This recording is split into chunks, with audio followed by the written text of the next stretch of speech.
Hello mga pre, nakikita nyo naman siguro yung kasuotan ko no? Pati na rin dyan sa background ko, dyan sa drawing sa likod ko. At syempre pati na rin sa buong itsura ko mga pre. Wala lang, cartoons pa rin ako. Pero kung mapapansin nyo, medyo gumanda ang kalagayan ko ngayon mga pre. Meron lang naman nangyaring milagro sa buhay, okay. Meron lang naman nangyaring milagro sa buhay ko nitong mga nakaraang araw mga pre. So ikikwento ko sa inyo paano nangyari ang lahat ng ito. At para magsilbi na ring inspiration, okay na. At para magsilbing aral na rin sa lahat ng tao na kung kaya kong magbago, edi magaling ako. Ano sa tingin nyo? Kaya nyo? Feeling? Ba't mo na naman sila inaaway? Ay, sorry. Nagsimula ang lahat ng ito nung may nakilala akong pogi sa tabi ng 7-Eleven. Sa may likod ng plaza, yung may tambakan ng basura doon. Alam nyo doon? Hindi? K-Dutch? Iyon bagong taon na naman. Lasing na naman ako. Okay lang yan. Deserve ko naman to. Ang dami ko kayang nagawa last year. Okay, never mind. Oh, tumatawag si Ubray. Hello? Hello, Douglas? Nasaan ka? May naniningil dito, hinahanap ka. Sino to? Ha? Ako to, si Aubrey. Oh, Ubray.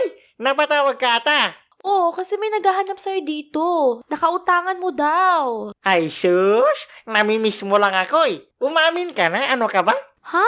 Hoy, Douglas, seryoso to. Seryoso din naman ako. Seryoso sa'yo. Na. Lasing ka ba? Lasing sa pagmamahal mo. Gimasan. Bahala ka nga dyan. Bagong taon na, kahit yung paglalasing mo lang sana yung baguhin mo. Yun na nga, Ubray. Bagong taon. New Year, New Beer. Tsaka mo na lang ako kausapin pag nagbago ka na. Ubray, wag naman ganyan. Pinatay. Bahala kayo. Magbago nga. Anong tingin nyo sa akin, diaper? So, ganyan ka na lang. Habang buhay ka ng lagapak. Sino ka? Yo? Ay, hoyo? Ano ka ba, Douglas? Kilalang kilala mo ko. Gaano ka kilala? Simula pagkapanganak mo. Bagtit? Hindi ko nga alam yung mga nangyari kahapon. Yun lang. Ano ba? Sino ka ba kasi? Rebel yourself. Oh, alam ko na. Classmate ba kita dati? Okay na, bunak. Ako to si Douglas. Ha? Douglas? May impostor na naman ako. Anong impostor? Ako rin si Douglas. Pero nanggaling ako sa Puchore. Piochor? Saan yun? Bagong barangay? Piochor, bunak. Galing ako sa Hinaharap. Hinaharap? Oo, pre. Nagmula ako sa taong 2069. Ha? Paano nangyari yun? Tsaka paano ka naging ako? Kina nato nga tabada. Ganto yan 2025, ikaw yung ngayon. Pagdating ng 2026, yung ikaw ngayon ay magiging ako. Ha? Ikaw yung future self ko? Oo, kanina ko ba sinasabi, oh my gosh, ganyan ba ako katanga dati? Paano ka napunta dito? Simple lang naman. Pumasok ako sa isang high-tech na makina at pinili kong mapunta sa taon na gusto kong balikan. Oh, para kang nagta-time travel? Anong time travel? Hindi, bunak. Para siyang parang journey to the center of my heart. Okay na, sige, time travel na.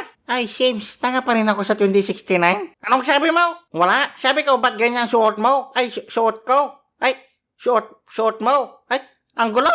Ganto ang suot ko dahil isa na akong scientist. Scientist? Bakit nga Bakit? May iba ka pa bang gustong trabaho sa future? Oo. Ano? African model. Hindi ka naman taga doon, bunak ka talaga. Oh, so pag galing ka ng 2069, ilang taon yung pagitan natin? Aba malay ko, anong tingin mo sa akin si Albert Gangsay? Sabi mo, scientist ka, dapat alam mo. Bunak, marami lang akong bakal. Ang importante, mayaman na ako. Ha? Mayaman ako sa future? Ako ang mayaman, hindi ikaw. Kasi nagawa kong magbago. Ibig mong sabihin, hindi ka na nagsasyak? Hindi na. Paano ka nabubuhay? Alam mo, younger self, there's more to life than to receive. Ano? There's more to life. Walang English kasi, pre. Tagalog, Ilocano lang tayo. Basta marami pang mas importanteng bagay sa mundo kaysa sa alak. Anong ginawa mo sa buhay ko? Anong ginagawa mo dito? Nandito ako para tulungan kang baguhin ang mga desisyon mo sa buhay ng mas maaga. Bakit nga? Dapat surprise sa akin yun. Sige ka, pag di ka nagbago sa loob ng 1 taon, sasagutin ni Aubrey si Dan at hindi na kayo magkakatuluyan. Ibig mong sabihin mayaman ka tapos hindi kayo nagkatuluyan ni Aubrey? Oo, kasi huli na ang lahat bago pa ako nagbago.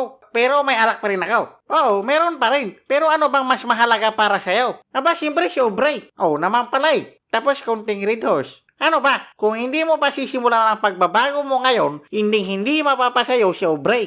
O sige na nga, game na ako dyan. So ayun mga pre, nakilala ko ang future self ko at siya ang tumulong para baguhin ang buhay ko. Kaya ayun, sinimulan namin sa paghahanap ng trabaho. Sundan mo lang itong script para magmukha kang matino kahit papano, okay? Apo, di ko na kailangan yan. Tatanggapin ako ng mga yan, matik. Saan mo nakikita ang sarili mo in 5 years? Sa salamin! Sabi ko, sundan mo lang to eh. Okay, sorry. Okay, again. Where do you see yourself in 5 years? Sir, nag-a-apply ako ng trabaho. Hindi ako manghuhula. Oh, I love the honesty. You're hired. Very good. Hindi mo na naman sinundan yung script. Ano ba? Tinanggap naman ako ah. O sige, pwede na yan. At syempre, hindi lang siya paghahanap ng trabaho mga pre. Tinuruan niya rin ako paano magtagal sa work ko. Kailangan mo rin makisama sa boss mo para tumagal ka sa trabaho, okay? Bakit? Parang sinasabi mong mabilis akong matanggal ah. Oh, bakit? Hindi ba? Future self, hindi ako tinatanggal sa trabaho. Hindi lang ako pumapasok. Basta gawin mo yung sinabi ko. Douglas, sabi ng mga katrabaho mo, madalas ka daw malate. Sir, hindi ako nalalate. Maaga lang silang pumapasok. Tsaka siyempre, hindi lang sa katrabaho mo, pre. Pati na rin sa mga customers. Mabait naman ako sa mga customers ah. Naalala mo yung nangyari sa milk teahan dati? Anong kailangan mo? Problemado ako nung time na yun eh. Likurban ba naman? Kahit na, wag mong dalhin sa trabaho ang mga drama mo sa personal na buhay. Okay, magiging mabait na ako. Pabili? Boss, may baliw dito.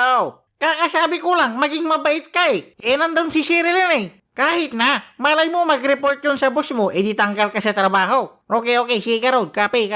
Pabili? Anong kailangan mo magandang bine-bene?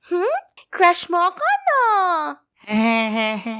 Medyo nawiwirduhan pa rin naman ako mga pre. Siyempre, kausap ko yung future self ko. Pero minsan napapatanong lang talaga ako.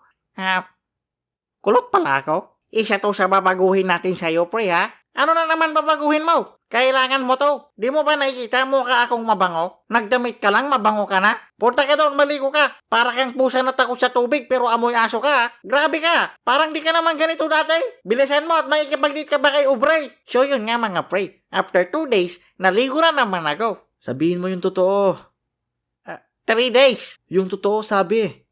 3 years. Yan. Kala mo tato. Tigas na ng mga libag mo. Huwag naman ganyanan. Video ko to eh. Ito pag magpipick up lines ka kay Aubrey, dapat yung pang matalino at hindi yung puro kabastusan. Ha? Anong bastos? Hindi naman ako ganyan klaseng tao. Aubrey, keyboard ka ba? Bakit? Papindot nga. Sabi mo hindi ka ganon. Ay, sorry. Gawin mo namang pang matalino at saka yung sweet. Hey Aubrey, ilog ka ba? Hindi, bakit? Cause my love for you flows like a river. Sheesh, Minecraft. Namat korne. Aubrey, ilog ka ba? Bakit? Kasi I love you for river. Yee? Sobrang saya ko mga pre. Kasi napakagaan na ng loob sa akin ni Aubrey. Tapos sinahayaan na rin niya akong akbayan ko siya. Feeling ko isang bagay na lang talaga yung dapat kong baguhin para talagang masabi kong ibang tao na ako. At feeling ko, ito na rin talaga yung kulang para sagutin na ako ni Aubrey. At nandito na tayo sa pinakamahirap na bagay na kailangan nating baguhin sa'yo, pre. Ano yun? Yang pagbibisyo mo. Ha? Sa dami-dami kong ginawa, never enough pa rin ako. Yan yung number 1 na sumisira sa buhay mo eh. Ganyan din ako dati. Kaya nga, tignan mo itsura mo ngayon. Di ba hindi ka natambay? May trabaho ka na. Di ka na rin nangungutang. Tapos di ka na rin umiinom. Ang lungkot naman ng buhay mo. Younger self, mas malungkot pag hindi ka nagbago tapos hindi pa mapapasayo si Aubrey. Kaya kita tinutulungan ng mas maaga para may oras ka pa para maipakita kay Aubrey na ikaw ang tamang lalaki para sa kanya. Yan ang mga bagay na huli ko nang nagawa at nagsisisi ako ngayon. Feeling ko tama ka nga future self. Kung gusto kong may mabago sa buhay ko, dapat baguhin ko rin yung takbo ng utak ko. Dapat maging matalino na ako sa mga desisyon ko sa buhay. Yan, tama, very good. Okay. simula ngayon, si Douglas Tumagay ay hindi na mag-iinom. Yan! I'm so proud of you. Hey, maraming salamat, future self, sa pagtulong sa akin para magbago, ha? Walang anuman, younger self. Hey, the best ka talaga. Hoy, pare, sino kausap mo dyan? Ha? Kausap po tong future self ko. Ha? Ano sinasabi mo? Mag-isa ka lang naman dyan, pare. Di nyo siya nakikita? Mukhang good item yan, Tola. Gegi. Teka. Kung hindi ka talaga nandyan, ibig sabihin, tama, nasa'yo. ulit.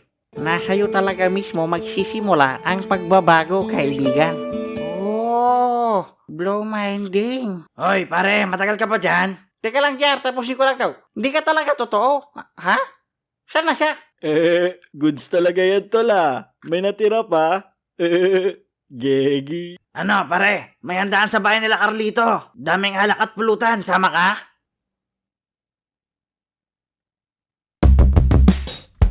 Di naman pala totoo. Bagtit.